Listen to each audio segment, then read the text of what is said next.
దేవుని పేరిట మీ అందరికీ వందనాలండి. గురించి మీ అందరికీ నాకు సమయం ఇచ్చిన పాస్టర్ అందరికీ వందనాలండి. అలాగే దేవాది దేవుడికి కూడా నాకు సమయం ఇచ్చిన ఆయన కూడా నేను స్తోత్రాలు చెల్లిస్తున్నానండి. అందరూ కూడా రెండు చేతులు పైకెట్టి స్తోత్రం చెప్తానండి. హల్లెలూయా. దేవుడు నాకు కొన్ని మాటలు అనుగ్రహించాడని ఆయన మీద నేను పంచుకోవాలనుకుంటున్నాను. గడిచిన ఆదివారం నుంచి ఈ ఆదివారం దేవుడు మనందరినీ బలిస్తున్న రెక్కలతో మళ్ళీ ఈరోజు నిలబెట్టినందుకు ఒకసారి అందరూ రెండు చేతులు స్తోత్రం చెప్తామండి. హల్లెలూయా. అందరూ కూడా బైబిల్ తీసినట్లయితే కొన్ని మాటలు మనం తెలుసుకుందామని. ఆదికాండము 3వ అధ్యాయం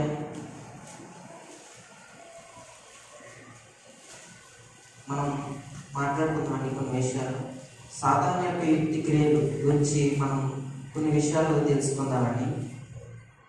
మొదటి వచనం చదవండి. దేవుడైన యెహోవా చేసిన సమస్త భోజనములలో సర్పం యుక్త గలదే. చాలా ఒక నిమిషం అండి. ఇక్కడ మనకి 3వ అధ్యాయం మొదటి వచనంలో దేవుడైన యెహోవా చేసిన సమస్త భోజనములలో సర్పం యుక్త గలదే. సర్పం అంటే ఏంటండి? పాము. కానీ మనం మాట్లాడుకున్నది సాతాను యొక్క యుక్తి క్రియలు ఏంటి? అసలు సాతాను ఎవరండి? సాతాను ఎవరో చెప్పండి. అపవాది ఎవరు? సాతాను. కానీ సాతాను గురించి మనం కొంచెం తెలుసుకున్నట్లయితే సాతాను ముందుగా దేవుడు తయారు చేశాడండి. సాతాను పేరు లూసిఫరే కదండి, మీ అందరికీ తెలిసే ఉంటుంది. అయినా సరే నేను చెప్పాలి కాబట్టి చెప్తున్నాను. అతని పేరు లూసిఫర్. దేవుడు ఏం చేశాడంటే దూతలకు ముందుగా లూసిఫర్ని తయారు చేసి ముందుగా లూసిఫర్ నువ్వు కలుగును కాక అనగానే వెంటనే ఏం చేశాడంటే ఒక ఆత్మ కింద వెంటనే తయారు చేశాడండి దేవుడు లూసిఫర్ని తయారు చేసిన తర్వాత లూసిఫర్ని కొన్ని సంవత్సరాల తర్వాత చాలా దూతల్ని తయారు చేశాడు దేవుడు.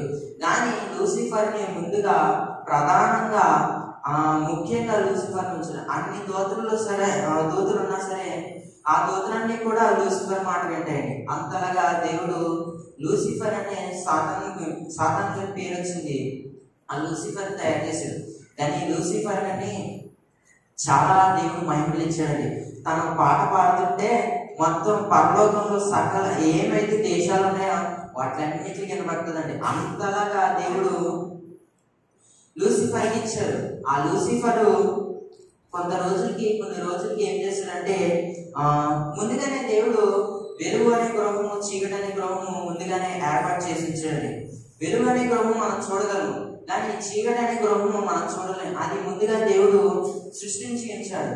కానీ ఈ లూసిఫర్ ఏం చేశాడంటే నేను ఎక్కడో దేవుడు నాకు ప్రధానమైన చోటు ఇచ్చాడు కదా, నేను మంచిగా ఉన్నాను కదా, నేను మండుచున్న రాళ్ళ మధ్యలో ఉన్నాను కదా, దేవుడు నాకు ముఖ్యమైన మంచి ప్రధాన స్థాయిని ఇచ్చాడు కదా అని లూసిఫర్. కానీ ఈ చీకటి ఏంటి అని చీకటి అనే గృహం దగ్గరికి వెళ్ళాడండి లూసిఫర్. వెళ్ళినప్పుడు అప్పుడు ఆ చీకటి మాట్లాడడం ఇంకా వెంటనే లూసిఫర్ ఆ చీకటి మాట్లాడి లొంగిపోయి, కానీ లూసిఫర్ ఏమనుకుందంటే ఇంతమందికి నేను పెద్దని, నన్ను ఎవరు ఏం చేయగలరు, నేను ఎవరికి లొంగుతానని చీకటి దగ్గరికి వెళ్ళిందని. కానీ ఆ చీకటి ఏం చేసిందంటే లూసిఫర్ని తన మాయల నుంచి చీకటి ఎప్పుడు వెంటనే తనకు తానే రాదండి. ఎప్పుడు మనం చెప్తేనే అది వస్తుంది. అందుకే లూసిఫర్ వెంటనే అప్పుడు మాట్లాడినప్పుడు తన మాటలు లొంగిపోయి ఇంకేం చేసినట్టు లూసిఫర్ ఆ చీకటి ప్రవేశించిందని. వెంటనే అప్పటి నుంచి ఇక దేవుడు మెల్లమెల్లగా దూతలని పాడు చేయడం లూసిఫర్. ఇలా దేవుడు తెలిసిన తర్వాత దేవుడు భూలోకానికి గెంటేసాడండి.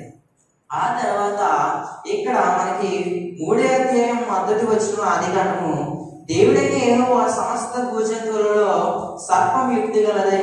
కానీ భూజంతువులలో సమస్తము అంటే దేవుడు మనకి 6 రోజులు చేశాడు. 6 రోజుల్లో ఒక్కొక్క రోజున ఒక్కొక్క సృష్టిని తయారు చేసి ఏం చేశాడంటే వాటిలో సర్పము కూడా తయారు చేశాడండి. ఆ సర్పము ఇక్కడ మనకి ఉందండి. 3వ అధ్యాయం మొదలు సర్పం యుక్తి గలదే యుండెను. కానీ సర్పం అనేది ఒక జంతువేనండి. ఇదివరకు అయితే దానికి కాళ్ళు నడిచే దేవుడు సృష్టించినప్పుడు. తర్వాత దేవుడు శిక్షించాడండి. ఎందుకని శిక్షించాడు అంటే లూసిఫర్ అనే సాతాను ఏం చేశాడంటే దేవుడు భూలోకానికి వెంటనే పడద్రోసినప్పుడు, దేవుడు త్రోసివేసినప్పుడు ఏం చేశాడంటే సాతాను అనే పేరు పెట్టి, లేదా అపవాది అంటే సాతాను అనే పేరు పెట్టినప్పుడు ఇంకా ఏం చేశాడంటే ఇంకా సాతానికి అక్కడ పరలోకంలో ఉండడానికి చోటు లేక ఇక దేవుని మీద కోపగించి ఏం చేశాడంటే నేను ఎలాగైనా ప్రజలని పాటు చేయాలని చూస్తున్నాడండి. ఈ సమయంలో మన యేసు ప్రభువు వారు ఏం చేశారంటే 6 రోజులు కూడా సమస్తము మొత్తం భూమిలో ఉండవలసిన ప్రతిదీ, ఊపిరి కానీ గాలి కానీ ఏమైతుందో ప్రతిదీ సృజించడండి దేవుడు. అందుకు సృజించినప్పుడు దాంట్లో ఒక సర్పం కూడా ఉందండి. ఈ లూసిఫర్ సర్పం దగ్గరికి వెళ్ళాడండి. ఎక్కడికి వెళ్ళాడని? పాము దగ్గరికి వెళ్ళాడు. ఈ పాముతో మాట్లాడుతున్నాడు. నీ శరీరం నాకు కావాలి కొన్ని రోజులు అని అన్నప్పుడు, లేదు నేను అది కాదు ఇది కాదు, నా దేవుడు సృష్టించాడు, దేవుడు నన్ను సృష్టించాడు, ఇప్పుడు నేను నీకు అవకాశం ఇస్తే, నేను నీకు చోటు ఇస్తే నువ్వు నన్ను వాడుకుంటావు, తర్వాత దేవుడు నా మీద కోపగిస్తాడు, నన్ను చంపేస్తాడని సాతాను పాము మధ్య ఆ సంభాషణ అయితే జరుగుతుంది. చాలా రోజులు జరిగింది. కానీ మొత్తానికి సాతాను ఏం చేస్తాడంటే పాము శరీరాన్ని లొంగ తీసుకుని ఆ సర్పంలోకి సాతాను మీద ప్రవేశిస్తాడు. ప్రవేశించినప్పుడు మనం అది ఏం చేశాడంటే మనం ఇప్పుడు చదువుకుందామండి. ఆ వచ్చిన మళ్ళీ చదవండి. దేవుడైన యెహోవా చేసిన సమస్త భూజంతువులలో సర్పము యుక్తి గలదై ఉండును. దేవుని స్తోత్రం అండి. హల్లెలూయా. ఇక్కడ మనకి ఈ వచనంలో సాతాను యొక్క క్రియలు యుక్తిగాను, ఈ సర్పం కూడా చాలా తెలివైనదండి. ఎందుకంటే సర్పం తెలివైనది. అది మన ఎదురుండగా వెళ్ళినప్పుడు కూడా మనం దాన్ని ఏమి చేయకుండా ఒక్కోసారి కొన్ని విషయంలో అది మన మీద ఎందుకు వస్తుందంటే దానికి భయం వేస్తుంది, వేరే నన్ను చంపేస్తారని వాళ్ళ భయం వేస్తుంది. కానీ ఈ సర్పం అనేది చాలా తెలివైనదండి. అందుకే చూడండి, పామును ఎప్పుడైనా కొట్టినప్పుడు చిన్న కర్రతో కాకుండా పెద్ద కర్రతో కొట్టాలి అంటారు. అలాగే అది మనం చిన్న కర్రతో కొట్టినప్పుడు అది ఏం చేస్తుంది, తెలివిగా తప్పించుకుని మనం ఎదుగు వస్తుంది. అందుకే పెద్ద కర్రతో కొట్టాలని అంటారు. అందుకే ఇక్కడ కూడా సర్పం చాలా తెలివైనది అని ఉంది. ఈ తెలివినంతా ఏం చేసినట్టే సాతాను ఆ పాములకు ప్రవేశించినప్పుడు ఇంకా వెంటనే ఏం చేస్తుందంటే సాతానుని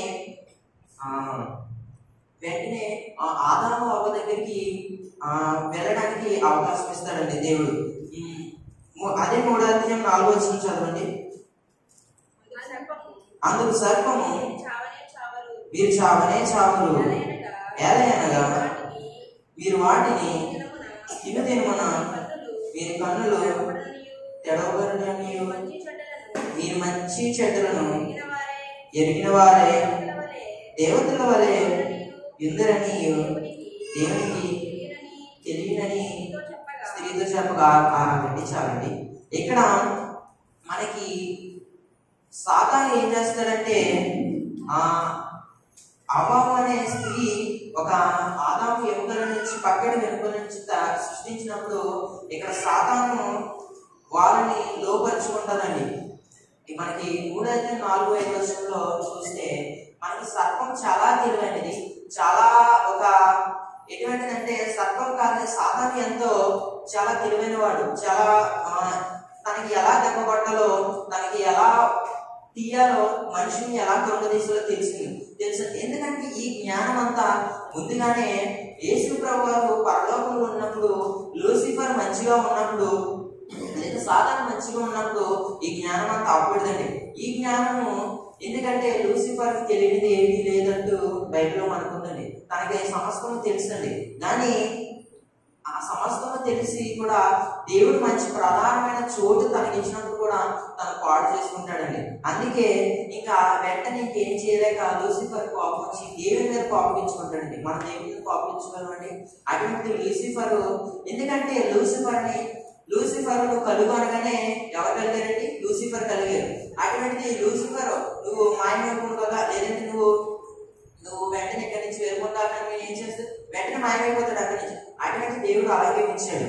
ఎందుకంటే తర్వాత ఇక్కడ సర్పము 4 వచ్చింది. అందుకు సర్పము మీరు చావనే చాలు. ఇక్కడ మనకి ఇక్కడ దేవుడు ఒక ఏదైనా తోటలో, ఇక్కడ దేవుడు ఏదైనా తోటను సృష్టించినప్పుడు ఇక్కడ ఏంటంటే ఆదాము హవ్వను సృష్టించిన తర్వాత సమస్తం మొత్తం ప్రతిని సృష్టించిన తర్వాత ఏం చేస్తాడంటే దేవుడు ఇక్కడ ఒక మంచి చెట్లను ఫలము తయారు చేశాడండి. 2వ వచనం చదవండి ఒకసారి, 3వ వచనం చదవండి. అయితే తోట మధ్యన ఉన్న చెట్టు ఫలమును కూర్చి దేవుడు మీరు చావకున్నట్లు వాటిని తినకూడదని వాటిని ముట్టకూడదని చెప్పినని సర్పంతో. ఈ మాటలు ఎవరు చెప్తున్నారంటే 2వ వచనం కూడా ఒకసారి చదవండి. అందుకు స్త్రీ ఈ తోట చెట్ల ఫలములను మేము తినవచ్చు. ఇక్కడ ఈ స్త్రీ అంటే ఎవరంటే అవ్వమ్మ గారు ఏం చేశారంటే సాతాను సర్పంలో ప్రవేశించిన తర్వాత అవ్వమ్మ దగ్గరికి వచ్చి కొన్ని మాటలు మాట్లాడిన తర్వాత మీరు ఈ పండ్లన్నింటినీ తినకూడదని దేవుడు చెప్పినట్టున్నాడు కదా, మీతో తెలివైంది ఎలా మాట్లాడతాడండి. ఇక్కడ తినకూడదు కదా అని చెప్పినప్పుడు అవ్వమ్మ గారు ఏమంటారంటే మనకి ఈ చెట్ల ఫలములు మేము తినవచ్చు, ప్రతిదీ తినవచ్చు. కానీ 3వ వచనం చూస్తే అయితే తోట మధ్యలో ఉన్న చెట్ల ఫలము గురించి దేవుడు మీరు చావకున్నట్లు వాటిని తినకూడదని. ఇక్కడ ఒక ఫలంని దేవుడు సృష్టించాడండి. మంచి చెడు ఫలం అనేది దేవుడు సృష్టించినప్పుడు ఏం చేశాడంటే ఆ చెట్టు దగ్గర మీరు దరిదాపులకు వెళ్ళకూడదు, ఆ ప్రాంతం మీరు వెళ్ళకూడదు. నేను ఈ ఏదైనా తోటలో మొత్తం మీకు ప్రతిదీ తినండి, ప్రతిదీ ఎలా కావాలో జీవించండి అక్కడ అని చెప్పిన దేవుడు ఏం చేశాడంటే అదే దేవుడు నేను ఒక ఫలం అయితే మంచి చెడు ఫలం అయితే నేను సృష్టించాను, దాని ప్లేస్ కానీ దాని దగ్గరికి కానీ వెళ్ళకండి. మీరు అది దాని దగ్గరికి వెళ్ళి దాన్ని తాకినా సరే దాన్ని తిన్నా సరే వెంటనే ఏమవుతుందంటే మీరు చనిపోతారు. అటువంటినప్పుడు మీరు చనిపోకూడంటే దానికి దూరంగా ఉండండి, దాని దగ్గరికి వెళ్ళకండి అని అంటారండి. అని అన్నప్పుడు కూడా ఈ మాటలు దేవుడు చెప్తాడు. ఆ తర్వాత సర్పంతో స్త్రీ అంటే అవ్వమ్మ గారు ఈ మాటలన్నీ మాట్లాడతారండి. మాట్లాడి మేము అన్నీ తినొచ్చు కానీ దేవుడు ఒక మధ్యలో ఉన్న చెట్టుని తినకూడదని చెప్పాడు, ఆ ఫలం తాగొద్దని చెప్పాడు. అప్పుడు ఏం చేశాడంటే సర్పము 4వ వచనం చదవండి. అందుకు సర్పము మీరు చావనే చావదు. దేవుని స్తోత్రం అండి, హల్లెలూయా. ఇక్కడ మనకి ఈ లేఖనం ఏం తెలియజేస్తుందంటే సర్పము తెలివిగా మీరు ఎందుకు చచ్చిపోతారు, అసలు చావరు మీరు అని చెప్తున్నారండి. ఎందుకు చావరు? ఎలాగనగా మీరు వాటిని తినుమన మీరు కన్నులు తెరవబడి ఉన్నవి. మీరు తిన్నప్పుడు అంటే మీ కన్నులు తెరుస్తాయి. మీరు ఒక తెలియని మీ శరీరం నుంచి ఒక పవర్ అయితే వస్తుంది అన్నట్టు మాట్లాడుతున్నాడండి. మీరు మంచి చెట్లను ఎరిగిన వారే దేవతల వలె. ఇక్కడ ఎవరి వలె అంటే దేవతల వలె. ఇక్కడ దేవుడు ఆదాము హవ్వను చేసినప్పుడు తన చుట్టూ ఒక మంచి కంచి ఉంచి వాళ్ళని మహిమగా తయారు చేసి ఉంచినప్పుడు అటువంటి మహిమ శరీరం వాళ్ళు ధరించుకొని ఉన్నారు. అటువంటిది ఆ సాతాను ఆ శరీరం ఉన్నా సరే ఇక్కడ ఏమని మాట్లాడుతున్నారంటే మీరు దేవత వల్లే ఉంటారని అన్నాడు. అని అన్నప్పుడు వెంటనే ఇక్కడ సర్పం ఈ మాటలు మాట్లాడినప్పుడు అప్పుడు అవ్వమ్మ దేవుడు తినొద్దన్నాడు కదా అని కొంత సంభాషణ జరుగుతుంది. ఈ లోపల ఆదాము గారు పక్కకి వెళ్తారనుకుంటండి. వెళ్తున్న తర్వాత వెంటనే అవ్వమ్మ గారిని లోపరుచుకుంటుందండి. ఎవరండి? సాతాను అవ్వమ్మ గారిని లోపరుచుకొని వాళ్ళని అవ్వమ్మని ప్రేరేపించుకుంటుందండి. ప్రేరేపించుకొని నీవు తిను, నీకేమి కాదు, ఎందుకంటే ఇది తింటే దేవుడు ఏం చేస్తాడంటే నువ్వు దేవుడి వల్లే లేదంటే దేవతల వల్లే నువ్వు దేవదూతుల వల్లే మీరు తయారైపోతారు, మీరు వెంటనే అలా అయిపోతారు అందుకే దేవుడికి అది ఇష్టం లేక మీ మీద ఎందుకో ఇష్టం లేక, లేదంటే మీరు కూడా దేవుడి వల్లే ఉండిపోతారని వెంటనే దేవుడు మిమ్మల్ని వద్దని చెప్పాడు, తినొద్దని చెప్పాడని అంటున్నాడు. కానీ ఈ విషయంలో ఇక్కడ సాతాను ఏం చేస్తాడంటే అవ్వమని లోపరుచుకుంటాడండి. లోపరుచుకుని వెంటనే తన మార్గంలోకి వెంటనే అవ్వము గారిని సాతాను మార్గంలోకి తీసుకొని వెంటనే మార్చివేసి వస్తుందండి. అందుకే మనకి ఈ మాట చూసినప్పుడు అప్పుడు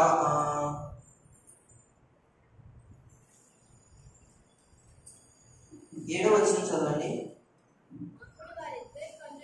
అప్పుడు వారిద్దరి కన్నులు తెరవబడిను, వారు తమ దిగంబరులమని తెలుసుకొని అంజూరపు ఆకులు పుట్టి దేవుని స్తోత్రం. ఇక్కడ మనకి లేఖనం ఏం తెలియజేస్తుందంటే ఇక్కడ ఆ ఫలం అయితే తినేస్తారండి. అవ్వమ్మ గారు ఏం చేస్తారంటే సాతాను చెప్పిన తర్వాత అవ్వమ్మ గారికి ఆ పండు మీద ఏం కలుగుతుందంటే ఒక ఇష్టం కొడుతుందండి. ఏం కొడుతుందంటే ఇష్టం కొడుతుంది. ఇప్పుడు మనకి భోజనం చేసినప్పుడు కానీ, తాగినప్పుడు కానీ, ఏదైనా తిన్నప్పుడు కానీ, మనం ఒకటి చూసినప్పుడు కానీ, మనకు ఒకటి చేయాలని కానీ ఒక ఇష్టం అయితే ప్రతి ఒక్కరి మనసులో, ప్రతి ఒక్కరి హృదయంలో ఉంటుందండి. ఒకరికి ఇది చేస్తే ఇష్టం, ఒకరికి తాగితే ఇష్టం, ఒకరు తింటే తిన్న ఫుడ్ లో ఎంత ఇష్టమో. ఇప్పుడు మీరు చికెన్ కూర తినాలన్నా, మటన్ తినాలి, ఏమైనా కూరగాయలు తిన్నా దాంట్లో ఒక ఐటెం అనేది మీకు ఇష్టం ఉంటుంది. అలాగే ఆ ఇష్టం అనేది మీరు తృప్తిగా తింటారు కదండి. అలాగే అవ్వమ్మ గారికి ఏమిటంటే తన తల్లికి ఏమని కనబడిందంటే ఒక పండు, అది ఒక పండు చాలా ఇష్టంగా కనబడిందండి. చాలా దాన్ని వెంటనే చూడగానే తినేనంత మనసు కలిగిందండి. అలా కలిగిన వెంటనే తన తీసుకొని తిన్నప్పుడు దేవుని దగ్గర ఆదాము అవ్వ ఎక్కడున్నారంటే మేము చెట్ల పొదలో దాగున్నామని చెప్తారని. ఎందుకంటే సాతాను తన యుక్తి క్రియల చేత మనందరినీ లోపరిచేసుకుంటుందండి, మనందరినీ వాడుకుంటుందండి. సాతాను ఏమీ చేయగలదండి. వచ్చి మన మీద చేసి, వచ్చి మన మీద లేకపోతే కర్రెక్ట్ మనం వెనకాల నుంచి కొట్టి, మనకు తెలియకపోయినా సాతాను మనం వెనకాల నుంచి చేస్తూ అనే అవసరం లేదండి. సాతాను ఒక నోటి మాట ఉంటే చాలండి, తన చేయాల్సిన పని అంతా చేసి వెళ్ళిపోతాడు. అందుకే సాతానుకు మనం చోటు ఇవ్వకూడదని నేను తెలియజేస్తున్నాను. అలాగే మనం యోబు గ్రంథము, అందరూ కూడా యోబు గ్రంథం తీసి, యోబు గారు రాసిన గ్రంథము ఒకసారి 1వ అధ్యాయం 9వ వచనం 9, 10, 11 చదువు. 1వ అధ్యాయం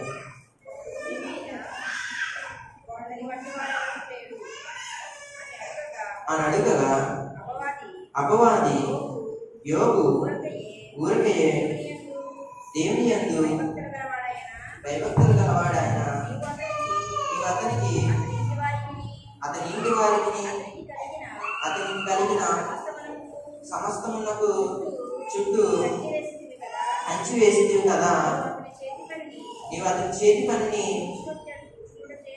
దీవించు చేత అతని ఆస్తి దేశంలో బహుగా విస్తరించి ఉన్నది. ఒకసారి అనండి. ఇక్కడ మనం 2వ మాట చూసుకున్నప్పుడు పరిశుద్ధుల మీద నింద మోపుట. ఇక్కడ పరిశుద్ధుల మీద ఇప్పుడు మనకి మన యోబు గ్రంథం తెరిచినప్పుడు మనకి అందరికీ తెలిసిన మాట ఏంటంటే, యోబు గ్రంథం తెరిచిన తర్వాత అతని ఏ ప్రాంతం వాడు, అతని ఏ చోట వాడు, తన యూజు దేశంలో నివసిస్తున్నవాడు.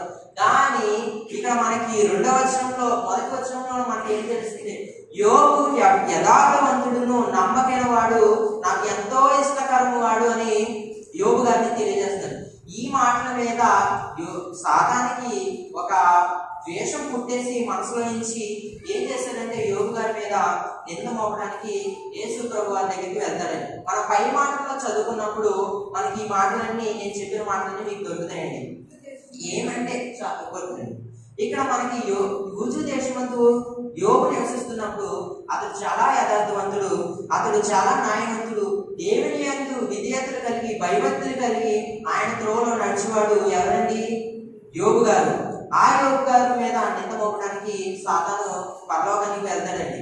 అప్పుడు ఒక రోజు సాతాను అనే అపవాది లేదా సాతాను లేదా లూసిఫర్, మీ మనసులో మీరు ఎలా అనుకుంటే అనుకోండి పేరుతో, లూసిఫర్ లేదా సాతాను ఒక రోజు పరలోకంలోకి వెళ్ళి ఏం చేస్తాడు? ఎక్కడికి వెళ్ళాడండి? పరలోకం. అందరూ ఒకసారి ఇలా వినాలి మీరు. పరలోకానికి వెళ్ళి ఏం చేస్తాడంటే అక్కడ ఒక సభ అయితే జరుగుతుంది. ఆ సభ జరిగినప్పుడు లూసిఫర్ కూడా వెళ్ళి కూర్చున్నాడండి. ఆ సభలో కూర్చున్నప్పుడు అప్పుడు యేసు ప్రభువు అక్కడ సింహాసనం మీద కూర్చొని చూస్తున్నాడు.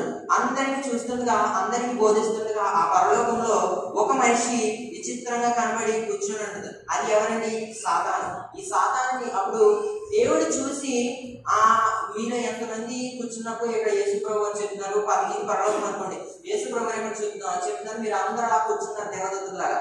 మధ్యలో ఒక వ్యక్తి ఒక నల్లగా ఒక ఉండిన కూర్చుని మధ్యలో చూస్తుంటే అప్పుడు యేసు ప్రభు గారు అంటారు, ఈ మధ్యలో ఈ వ్యక్తి ఎవరు అని సాతాను అడిగినప్పుడు సాతాను ఏమంటాడంటే, ఇక్కడ మనకి అటు ఇటు తిరుగుతున్న భూలోకంలో నుంచి నేను ఎక్కడికి వచ్చాను ప్రభువా అని అంటారండి. అని అన్నప్పుడు వెంటనే ఎవరును వద్దులేండి. ఇక్కడ మనకి ఈ లేకుండా ఏం తెలియజేస్తుందంటే, సాతాను ఇక్కడ పరలోకానికి వెళ్ళినప్పుడు అక్కడ ఒక మనిషి కూర్చున్నప్పుడు దేవుడు అడిగినప్పుడు నేను అటు ఇటు తిరుగుతున్న లోకంలోంచి వచ్చి నేను భూలోకం నుంచి వచ్చి కూర్చున్నాను.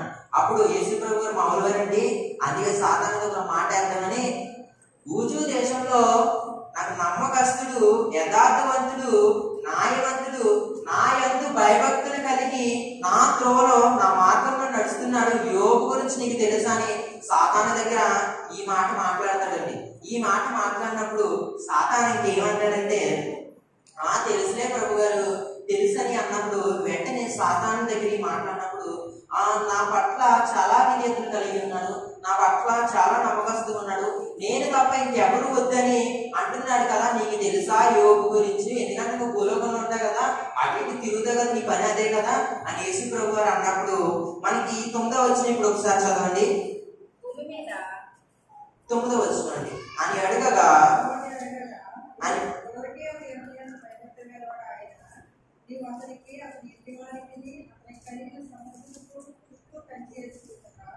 ఒక నిమిషం అండి. ఇక్కడ మనకి 9వ వచనం అని అడగగా అపవాది ఏం చెప్పాడో ఇప్పుడు చూద్దామండి. అపవాది ఎవరికైనా దేవుని యందు భయభక్తులు గలవాడు. ఇక్కడ యోబు ఎవరంటే ఏదో ఏదో ఒక నార్మల్ గా దేవుడు అంటే తెలుసు కానీ నీ మీద అంత నమ్మకం లేదు, అంత యథార్థంగా లేడు నీ మీద ప్రభు గారు, యేసు ప్రభు గారు నీ మీద అంత యథార్థంగా లేడని ఇక్కడ నీ మీద ఊరికే ఏదో అలా ఇస్తాం పేరు చెప్పినా నువ్వేదో ఇచ్చాడనో లేకపోతే నువ్వేదో తీర్చానో అన్నట్టు మాట్లాడుతున్నాడండి యేసు ప్రభు గారి దగ్గర.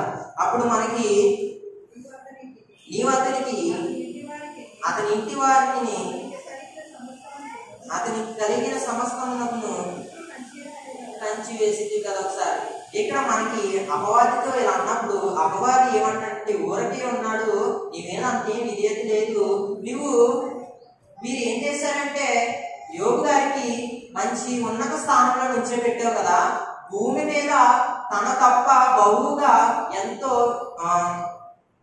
ఎంతో విస్తరించి ఉన్నాడు కదా, భూమి మీద తను ఎంతో విస్తరించి ఉన్నాడు కదా, తనకి ఇంటి వారికి కానీ తన చుట్టాలకు కానీ అందరిలో కూడా ఇతనే మంచి స్థాయిలో నిలబెట్టు.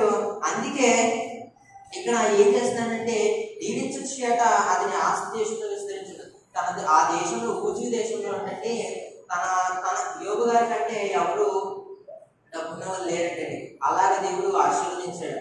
అందుకే ఇప్పుడు మనం రెండో మాట మనం మాట్లాడుతున్నది ఏంటంటే పరిశుద్ధుల మీద నింద మోపుట. ఇప్పుడు మనకి మన సాతాను గారు వచ్చి ఏం చేస్తాడంటే ఆ పరలోకంలో యోబు గారి మీద నింద మోపడానికి వచ్చానండి. ఏమీ లేదు, ఊరికి నీ మీద ఏదో యథార్థంగా జస్ట్ లైట్గా ఉన్నాను అలాగా అని అన్నప్పుడు ఇక్కడ 11వ వచనం కూడా చదవండి. అయినను నీవిప్పుడు నీవు చేయి చాపి అతని కలిగిన సమస్తమును ఒత్తిడి ఎడల అతడు నీ ముఖం ఎదుటనే ఒకరు చదవండి, నీ ముఖం ఎదుటనే దూషించి నేను విడిచిపోవును అని యెహోవా అనగా ఇక్కడ మనకి లేఖనం ఏంటంటే ఏం తెలియజేస్తుందండి 11వ వచనంలో ఈ పై మాటలలో యోబు గారిని దూషిస్తాడు. దూషించిన తర్వాత సాతాను ఏం చేస్తాడంటే నీ చెయ్యి ఏమైతే ఉందో నీ చెయ్య మొత్తం తన చుట్టుప్రక్కల తన ఇంటి పరిధిలో కానీ మొత్తం ఏమైతే ఉందో తన పరిస్థితిలో మొత్తం కూడా నువ్వు ఏం చేసావంటే వెంటనే నువ్వు కంచి చేసావు. ఒక ప్రొడక్షన్ అయితే నీకు మొత్తం నువ్వు ఇచ్చావు కదా, అందుకే నీ మీద విధేయతగా ఉన్నాడు. నీవు ఏం చేస్తావంటే వెంటనే నీ చెయ్యి పక్కకు తొలగించి అప్పుడు చూడు. ఎవరు చేయండి? యేసు ప్రభు వారి చేయి తొలగించి అప్పుడు చూడని సాతాను ఈ మాటలు యేసు ప్రభు వారితో సంభాషిస్తున్నారండి అని అన్నప్పుడు ఈ మాటలు పలికిన తర్వాత అని అన్నప్పుడు అప్పుడు నీ మీద విశ్వాసం ఉంటుందో అని ఈ మాటలు తెలియజేస్తాడు. అప్పుడు నిన్ను ద్వేషించి నిన్ను విడిచిపోయి యెహోవాతో అనగా ఇక్కడ సాతాను ఏమన్నాడంటే ఒక్కసారి నీ చెయ్యి ఏమైతే ఉందో ఆ కంచి మీద కానీ తన మీద కానీ తన పిల్లల మీద కానీ తన ఇంటి మీద కానీ నీ చెయ్యి తీసేస్తే వెంటనే నిన్ను ద్వేషిస్తాడు, నిన్ను విడిచిపోతాడు అని వెంటనే యోబు గారి మీద నింద మోపి యేసు ప్రభు వారితో అన్నాడు. అప్పుడు యేసు ప్రభు వారు ఏం చేశాడంటే తనకి ఏమైతే ఇచ్చాడో తనకి ఏమైతే దేవుడు ఆశీర్వదించిన ఒడ్డులు కానీ ఎడ్లు కానీ జతలు ఎడ్లు కానీ ఏమైతే ప్రతి దాని మీద నీ కోసము అని దేవుడు ఆజ్ఞాపిస్తాడండి సాతానికి. వెంటనే దొరికిందే అవకాశం అని చల్లుమని భూలోకానికి వచ్చేసి వెంటనే ఆ ఎద్దులు కానీ ఆ ఎద్దులు కానీ ఏమైతుందో ప్రతి దాన్ని వెంటనే ఆ యోబు గారికి లేకుండా చేస్తాడండి. ఈ సమయంలో అలా చేస్తుండగా వెంటనే తన కొడుకులు కానీ తన కుమార్తెలు కానీ వెంటనే ఒక వ్యక్తి వచ్చి నీ కుమార్తెలు సుడిగాలి రావడం చేత ఆ దెబ్బకి అటు ఇటు పడడం వల్ల వెంటనే మరణించారని చెప్తారండి. ఎందుకంటే వాళ్ళ పిల్లలు భోజనం ద్రాక్షారసం చేస్తుండగా ఆ సమయంలో అక్కడికి సుడిగాలి వచ్చిందని మనకి లేఖనం తెలియజేస్తుందండి. అందుకే ఇలా అన్నప్పుడు యోబు గారు చాలా బాధతో ఉంటారండి. తర్వాత ఇంకో విషయం ఏంటంటే వ్యాధులతో బాధించుట. మనకు మూడో విషయం మనం తెలుసుకున్నట్లయితే వ్యాధులతో బాధిస్తాడని ఎవరండి? సాతాను. ఆ విషయం కూడా మనం తెలుసుకుందాం. కానీ మనకి ఈ 2వ వచనంలో ఈ 2వ మాటలో మనం పరిశుద్ధుల మీద నింద మోపడానికి సాతాను ప్రతి ఒక్కరి దగ్గరికి వెళ్తాడండి. ప్రతి వ్యక్తిలో కూడా నింద మోపడానికి పక్కలు కానీ ఎదుటోళ్ళు కానీ వెనక నుంచి మాటలు అనిపిస్తాడండి. అలా మనం అతనికి అవకాశం ఇవ్వడానికి మనం చోటు ఇవ్వబడండి. అలాగే మనం యోబు రాసిన అదే యోబు గ్రంథము 2వ అధ్యాయం యోబు గారు రాసిన గ్రంథము 2వ అధ్యాయం 7వ వచనం ఒకసారి చదవండి. కాబట్టి అపవాది యెహోవా సన్నిధి నుండి బయలు వెళ్ళి అరికాలు మొదలుకొని నడినెత్తి వరకు పాదగల కురుపులతో యోగును మొత్తం. ఇక్కడ ఈ లేఖ మనకి ఏదైతే చేస్తుందంటే ఈ 3వ లేఖనంలో వ్యాధులతో బాధిస్తాడండి అపవాది. ఇక్కడ యోబు గారు కూడా అదే చేశాడండి. ఎందుకంటే యోబు గారి మీద నింద మోపడానికి వెళ్ళినప్పుడు ఈ సాతాను తన యుక్తి మాటలతో తన యుక్తి క్రియలతో తన తెలివైన మాటలతో పరలోకానికి వెళ్ళి ఏయో చేద్దామని వెళ్తే దేవుడు ఏం చేస్తాడంటే సరే నీకు ఒక అవకాశం ఇస్తానని వెళ్ళినప్పుడు తనకు ఉన్న సమస్తం అంతటిని తీసివేస్తాడండి. అలాగే ఏం చేస్తాడంటే యోబు గారి శరీరం మీద ఒక చేయడానికి కూడా ఏం చేస్తాడంటే మళ్ళీ పరలోకానికి వెళ్ళి అక్కడ కూర్చుండగా నువ్వు మళ్ళీ ఎవరు అంటే నేను అటు ఇటు తిరుగుతున్న భూమి మీద నుంచి నేను పైకి వచ్చాను అని అంటారు. అయితే మళ్ళీ యేసు ప్రభువు మళ్ళీ ఈ మాట రెండోసారి అంటాడు. ఉజ్జీ దేశంలో యోబు అనే వ్యక్తి ఉన్నాడు, నా భక్తుడు, నా పరమ భక్తుడు, యథార్థవంతుడు అని అన్నప్పుడు తెలుసు నువ్వు ముందుగా నేను వచ్చాను కదా, మళ్ళీ నువ్వు నాకు ఒక అవకాశం ఇచ్చావు, నేను ఇంకొక అవకాశం కోసం వచ్చాను, తన శరీరం మీద కూడా నాకు ఏదైనా చిన్న అవకాశం ఇవ్వగలవా? ఈ అతని మీద ఉంది కదా, ఇప్పుడు తన ఇంటి పరివారం మీద కానీ తనకున్న సమస్త బలము ఉన్నది ఏదైతే ఉందో అది అతని చేయి తీసావు, అది నేను ప్రతిదీ తీసివేశాను, కానీ నీ మీద ఇంకా నమ్మకం ఉన్నాడు, ఈసారి తన శరీరం మీద చేస్తే నిన్ను అసలు వెంటనే ద్వేషించుకుంటాడని మళ్ళీ వెళ్ళి సాతాను యేసు ప్రభువు వారితో మాట్లాడే. అయితే శరీరం అయితే ఇస్తాను నీకు, తన ప్రాణం మాత్రం నీకు చేయి పెట్టడానికి కూడా నీకు హక్కు కూడా లేదని మనకి యేసు ప్రభు వారు తెలియజేస్తారండి. అన్నప్పుడు వెంటనే సాతాను వెళ్ళి, కాబట్టి అపవాది యెహోవా సన్నిధి నుండి బయలువెళ్ళి అక్కడ పరలోకం నుంచి వెళ్ళిన తర్వాత యేసు ప్రభు వారితో మాట్లాడిన తర్వాత భూమి మీదకి వచ్చిన తర్వాత అరికాలు మొదలుకొని నడినెత్తి వరకు బాధతో పురుగులతో యోగును వద్దెను. ఇక్కడ మనకి ఈ లేఖనం ఏం తెలియజేస్తుందంటే, యోగు గారిని బాధించటకు తన శరీరం మొత్తటిని ఒక పురుగులు లాగెళ్ళి ఇప్పుడు చూడండి, మనకి ఏదైనా పురుగు ఉంటే అది సీమ్ ఎలా కాకుండా అలా యోగు గారి శరీరం మొత్తటిని అలా చేసి సాతాను తనని బాధించడండి. బాధించిన తర్వాత మనకి ఇంకా కింద లేఖలో చదువుకుంటే తన భార్య వచ్చి తను ఇంకా ఇలాగే నమ్మకస్తులుగా ఉంటావా, ఇంకా నువ్వు ఏదైతే ఉంటావో అప్పుడు యోగు గారి మూర్తులు దేవుడే మనం ఇంతవరకు. కానీ మనకి ఇక్కడ మనకి ఒక మాట ఉంటుందండి. యోగు గారు చాలా ఒక మంచి మాట అంటాడని చెప్తాం. ఒక నిమిషం. మొదటి అధ్యాయం 21లో మన కింద మాట చూసుకుంటే యెహోవా నామం స్తుతించుగాక అని పైన యెహోవా ఇచ్చినో యెహోవా తీసుకున్నాను అని ఈ మాట అంటాడు. ఈ మాట అన్నప్పుడు మనకి మన విషయం మన జీవితంలో కానీ మన పరిస్థితుల్లో కానీ మనకి ఏమైనా ఇచ్చినప్పుడు దేవుడు మనకి ధనం ఇచ్చినప్పుడు మనకి ఏమైనా అవసరతలు ఉన్నాయి అవి ఇచ్చినప్పుడు అవి మనం అన్నింటినీ మనం చక్కపరుచుకుని మనం అన్నింటిని చూసుకుంటాం. ఒకనొక సమయంలో ఏం చేస్తారంటే వాటిలన్నిటిని దేవుడు పరీక్షించడానికి వాటిలన్నింటిని తొలగిస్తాడు. అలాగే యోగు గారు కూడా ఏమనుకున్నారంటే యెహోవా ఇచ్చును యెహోవా తీసుకున్నాను. ఎందుకని ఈ మాట అన్నాడంటే పై లేఖనం మొదట 21 పై లేఖనం మనం చూసుకున్నప్పుడు ఎద్దులు కానీ వాటిలో ఉన్న సమస్త జంతువులు ఏమైతే ఉన్నాయో యోగు గారికి ఇచ్చిన తర్వాత వాటి అతని కుమార్తె చనిపోయిన తర్వాత ఈ ఒక్క మాట వెంటనే సాష్టాంగ పడిపోయి ఆ నేల మీద పడిపోయి యెహోవా ఇచ్చి యెహోవా తీసుకున్నాడు అన్నాడు. నేను దిగంబరినై వచ్చింది, దిగంబరిని అక్కడ తిరిగి వెళ్ళలేదు. యెహోవా ఇచ్చును యెహోవా తీసుకున్నాను, యెహోవా నామం స్తుతి కలుగును గాక. మనకి ఈ మాట తెలియజేస్తుంది. యోగు గారు ఎంతో నమ్మకం ఉండి దేవుని పట్ల నేను ఇంతకాలం ఈ భూజీ దేశంలో నేను ఎంతో దృఢంగా ఉన్నాను, ఎంతో నమ్మకంగా ఉన్నాను కదా, కానీ దేవుడు నాకు ఎంత సమస్తాన్ని ఇచ్చి ఎంత పరిస్థితిని ఇచ్చి ఏం చేసిందంటే దేవుడు మళ్ళీ తీసుకున్నాడంటే ఏదో ఒక కారణం ఉంటుందని వెంటనే వాళ్ళందరూ వచ్చి కలిదీలు వచ్చి ఆ ఎప్పుడు ఎందుకు వెళ్ళిపోయారు, లేకపోతే శాబాయిలు వచ్చి వాళ్ళందరూ తీసుకెళ్ళిపోయారు, ఇవన్నీ మాటలు ఉంటాయండి. వాళ్ళందరూ తీసుకెళ్ళిపోయి ఒక్కొక్కరు చెప్తుండగా వెంటనే యోగు గారు పడిపోయి ఎంతో బాధపడి వేదన పడి మాట్లాడాడండి. అందుకే మనం మూడో లేఖనం చూస్తున్నప్పుడు బాధలతో శోధిస్తారండి అపవాది. అందుకే వెంటనే పురుగులతో బాధలతో మొత్తం తలను మొదలుకున్న అరికాలు వరకు సాతాను బాధిస్తాడండి. బాధించిన తర్వాత ఆ యోగు గారు ఎంతగానో బాధపడిన తర్వాత వాటిలన్నింటినీ జయిస్తాడండి. ఇంకా అపవాది చేసిందంతా చేస్తాడండి. ఇంకా తన సమస్యలో ఉన్న పిల్లలు కానీ కుటుంబస్తులు కానీ ఎవరైతే తనకున్న సమస్త జంతువులు కానీ అన్నిటిని తీసానో అయినా యోగు ఏంటి, నేను ఆఖరికి నేను తన శరీరం కూడా బాధించాను కదా, కానీ ఎంత యోగు ఏంటి అని సాతాను అనుకుంటాడండి.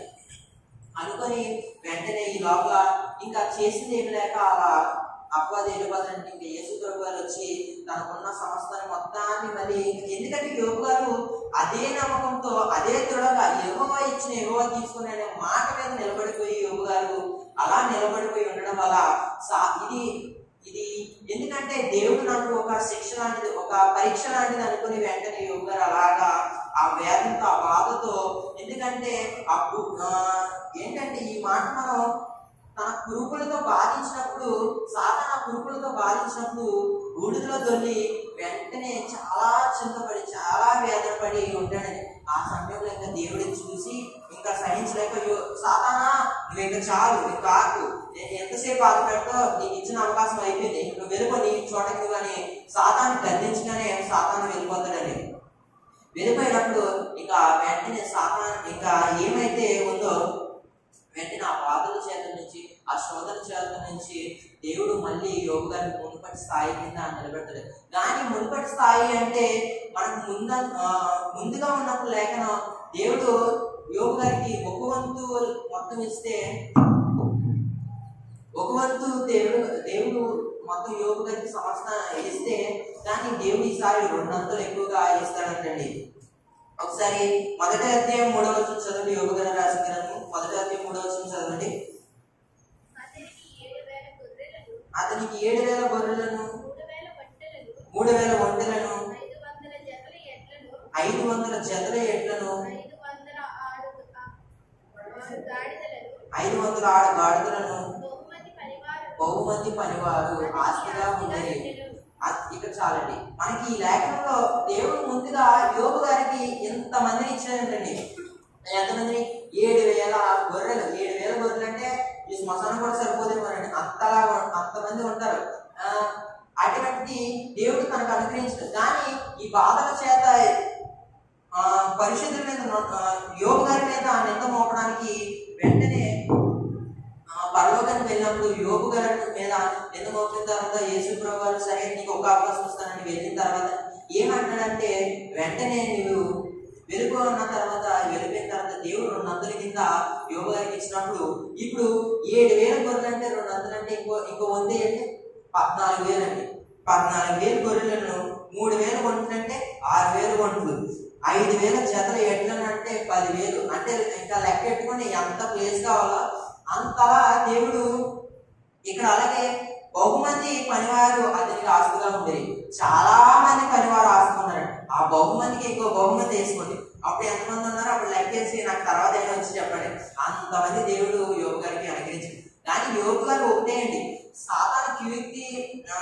సాతాను యుక్తి క్రియల చేత సాతాను బాధించినా సరే, బాధల చేత శోధించినా సరే, వెంటనే యోగు గారు ఒకే నమ్మకంతో యెహోవా ఇచ్చిన యెహోవా తీసుకున్న మాటతో యోగు గారు నిలబడిపోయి దేవుడి మీద నమ్మకం ఇచ్చినప్పుడు సాతాను బాధించినా శోధించినా సరే ఆయన మీద నమ్మకం ఇచ్చినప్పుడు సాతాను జయించుకొని యోగు గారు మళ్ళీ మునుపటి స్థాయికి వచ్చేదండి. అందుకే మనం కూడా ఈ లేఖనం చదివినప్పుడు మన మనసులో కూడా మనకి శోధన వచ్చిందంటే మనం ఏదో చేయడం కాదు. మన శోధన వచ్చిందంటే దిగబడిపై కూర్చోడం కాదు. శోధన వచ్చిందంటే మూల వెళ్ళి కూర్చోడం కాదు. శోధన వచ్చిందంటే ఏదో చేయాలని కాదు. ముందుగా మనం దేవుని మీద నమ్మకం పెట్టాలి. దేవుడు మనకి ఈ స్థాయిలో మనకి ఎంత ఇచ్చాడు. మళ్ళీ ఒక స్థాయి మనకి తర్వాత వాటిలన్నిటి అక్కడ లేకపోతే మనం ఏమనుకోవాలంటే యెహోవా ఇచ్చిన యెహోవా తీసుకున్నాడు. అది కూడా మనం జ్ఞాపకం చేసుకొని అప్పుడు మనం ఉన్నప్పుడు దేవుడు మళ్ళీ మనకి మన మునుపటి స్థాయి కన్నా యోగు గారికి 2 అంతలు ఇస్తాడండి. అలాగే దేవుడు మనకి అనుగ్రహిస్తాడండి. అలాగే మనం 4వ మాట చూస్తుంటే మత్తయి గారు రాసిన సువార్త 4వ అధ్యాయం. అందరూ కూడా బైబిల్ తీయాలి.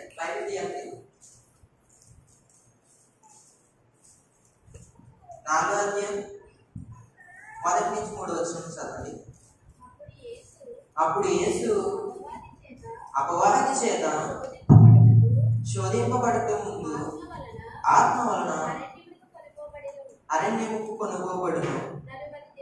40 దినములు 40 రాత్రులు ఉపవాసం ఉండి పిమ్మట ఆయన ఆకలి కనుక ఆ శోధకుడు ఆయన యొద్దకు వచ్చి నీవు దేవుని కుమారుని అయితే నీవు ఈ రాళ్ళను రొట్టెలగినట్లు ఆజ్ఞాపించినాడు. దేవునికి స్తోత్రం అండి. హల్లెలూయా. ఇక్కడ మనకి ఈ లేఖనం ఏం తెలియజేస్తుందంటే మత్తయి గారు రాసిన సువార్త 4వ అధ్యాయం 1-3 వచనంలో ఇక్కడ యేసు ప్రభు వారు ఇక్కడ కన్యక మరి గర్భం నుండి ధరించిన తర్వాత ప్రభువు జన్మించిన తర్వాత ఈ లోకానికి వచ్చిన తర్వాత ఏం చేస్తాడంటే మనందరి కోసం తన రక్తాన్ని చిందించాలి. కాబట్టి ముందుగానే ఏం చేస్తాడంటే తన ఆత్మని ఎందుకంటే శరీరంలో ఆత్మని ఏం చేయాలంటే సాతానికి కాకుండా దేవునికి ఇవ్వాలని యేసు ప్రభు వారు అనుకొని ఆ ఉపవాసం అయితే ఉంటాడు. 40 రాత్రులు 40 పగళ్ళు ఉపవాసం ఉండిన తర్వాత ఏం చేస్తాడంటే 40 రాత్రులు 40 పగళ్ళు అంటే మనకు ఒక రోజు తిరగబోదని సాయంత్రం కళ్ళు తిరిగిపోతుంది. అటువంటి యేసు ప్రభు వారు మనకి ఇక్కడ చూసినట్లయితే అన్ని రోజులు ఏమీ తినకుండా ఉన్నాడండి. అప్పుడు ఇక్కడ ఎవరైతే ఉన్నారో ఇక్కడ మనకి 3వ వచనం చూసుకున్నప్పుడు ఆకలి వేసిన తర్వాత ఆ శోధకుడు ఆయన ఎద్దుకు వచ్చి, ఆ శోధకుడు అంటే ఎవరంటే ఇక్కడ మనకి లేఖనంలో ఆ శోధకుడు అంటే సాతాను వచ్చి ఏమంటాడంటే యేసు నీవు దేవుని కుమారుడే కదా, దేవుని దగ్గర నుంచి వచ్చావు కదా నువ్వు అని అన్న తర్వాత అవును నేను వచ్చానని యేసు ప్రభు మాట్లాడితే, అయితే ఈ రాళ్ళు ఏమైతే ఉన్నాయో వాటి రొట్టెల కింద చేసుకొని తిను అని అంటాడు. అని అన్నప్పుడు యేసు ఇక్కడ మనల్ని ఇక్కడ యేసు ప్రభు వారిని ఇక్కడ శోధిస్తాడండి అపవాది. ఎందుకంటే ఇక్కడ క్రీస్తుని శోధించుట ఈ 4వ మాట చూస్తున్నప్పుడు ఇక్కడ యేసు ప్రభు వారిని శోధించినప్పుడు యేసు ప్రభు దానికి అయితే ఒప్పుకోరండి. ఇలాగ యేసు ప్రభు వారిని కూడా శోధించడానికి ఈ భూమి మీదకి వచ్చినప్పుడు ఆయన శోధించడానికి వచ్చిన అపవాది.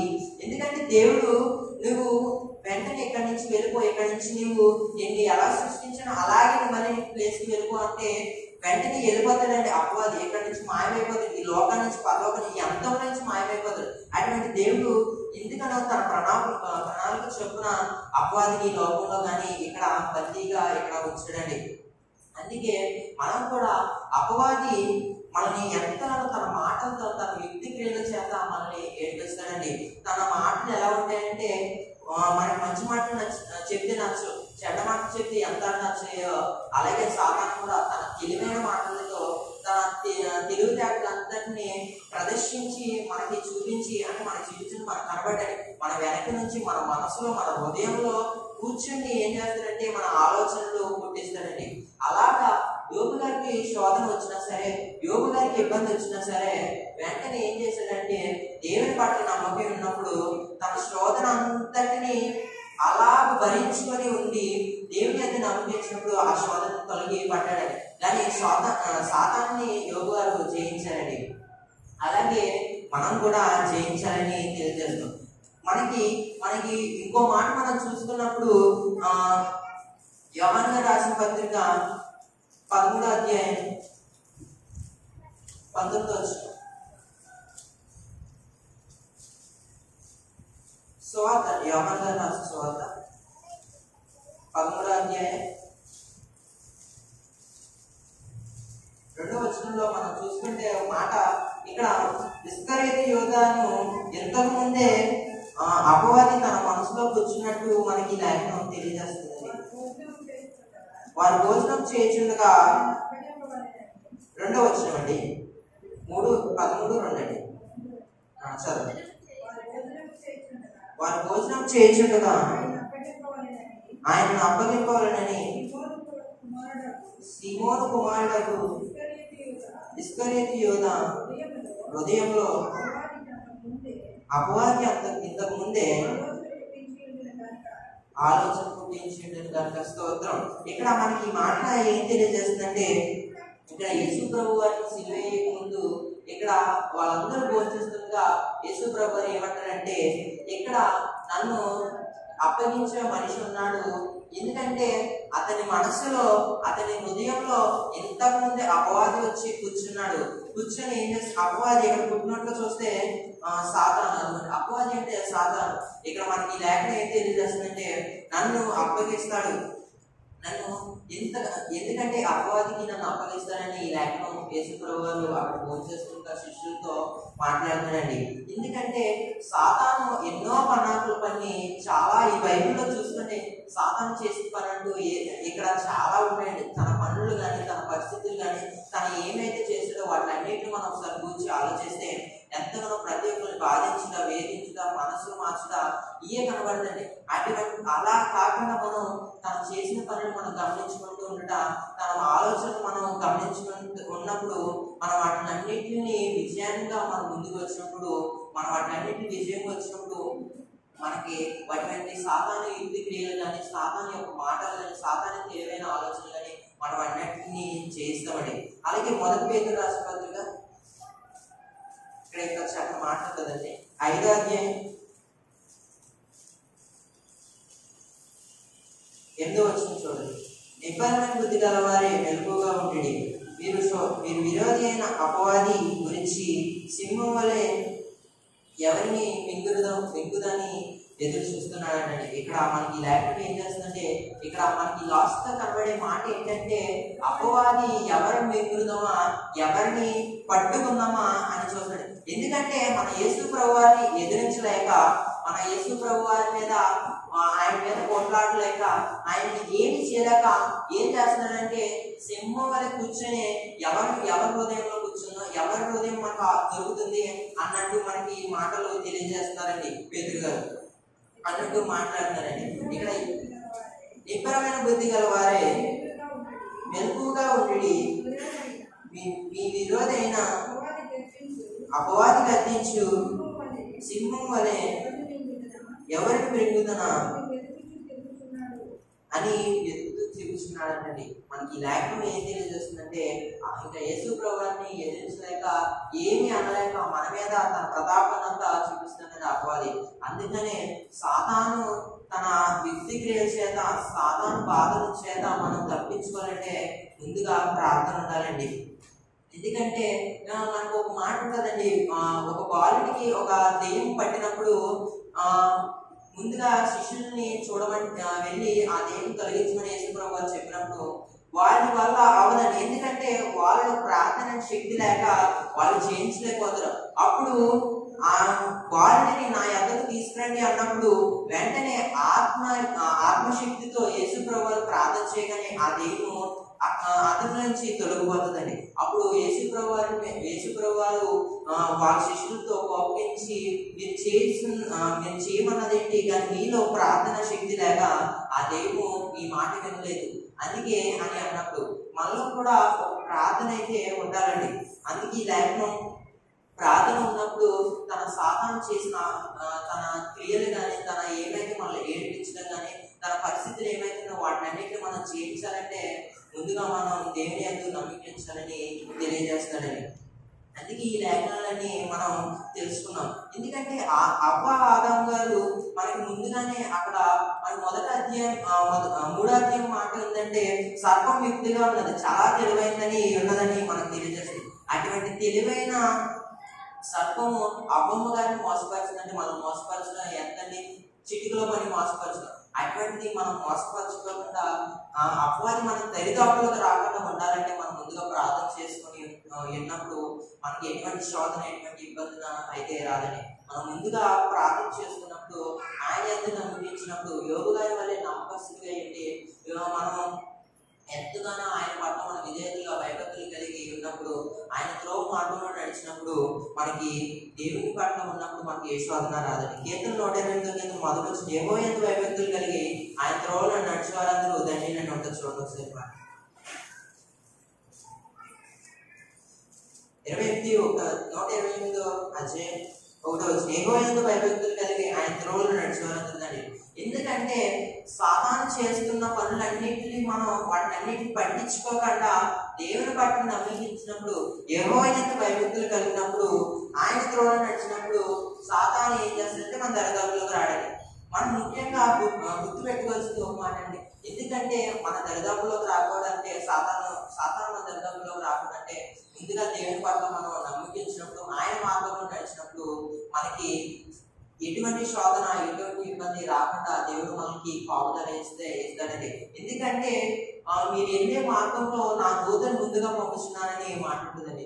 ఎందుకంటే మనకు అంత కాపుదల తన దూతతో మనల్ని పంపిస్తుండగా మనం వెళ్తుండగా దేవుడు మనకి మన వెనక నుండి కానీ మన ముందు నుంచి కానీ తన దూతను పంపిస్తుండగా మనకి ఎంతో కాపుదల ఇస్తుంది. ఎందుకంటే తన పిల్లలకి కాపుదల ఉండాలి, లేదంటే సాతాను వచ్చి వాళ్ళని పాడు చేస్తాడని అన్నప్పుడు అప్పుడు దేవదూతల్ని ఒక్కొక్కరికి ఒక దూత కింద పంపినప్పుడు ఎంతగానో కాపుదల కలుగుతుంది. అలాగే మనం ఆయన ఎందుకు నమ్మించినప్పుడు ఆయన మార్గంలో నడిచినప్పుడు వెంటనే దేవుడు మనల్ని ఆశీర్వదిస్తాడని యోగు గారి వల్లే నందుల పేరుకి మనకి కలుగజేస్తాడని.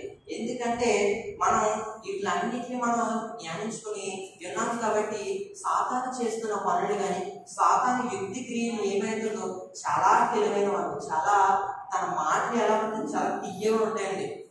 ఆ మాటలు మనకు తెలియదు కానీ ఆ మాటలని మనం పడుకుంటాం. వాటిని ఎందుకు పడకుండా దేవుని మార్గంలో నడిచినప్పుడు దేవుని అందు ఉన్నప్పుడు మనకి ఎటువంటి కీడు ఎటువంటి మేలైతే రావాలి. దేవుడి మాటలు ఇచ్చిన మాటలు దేవుని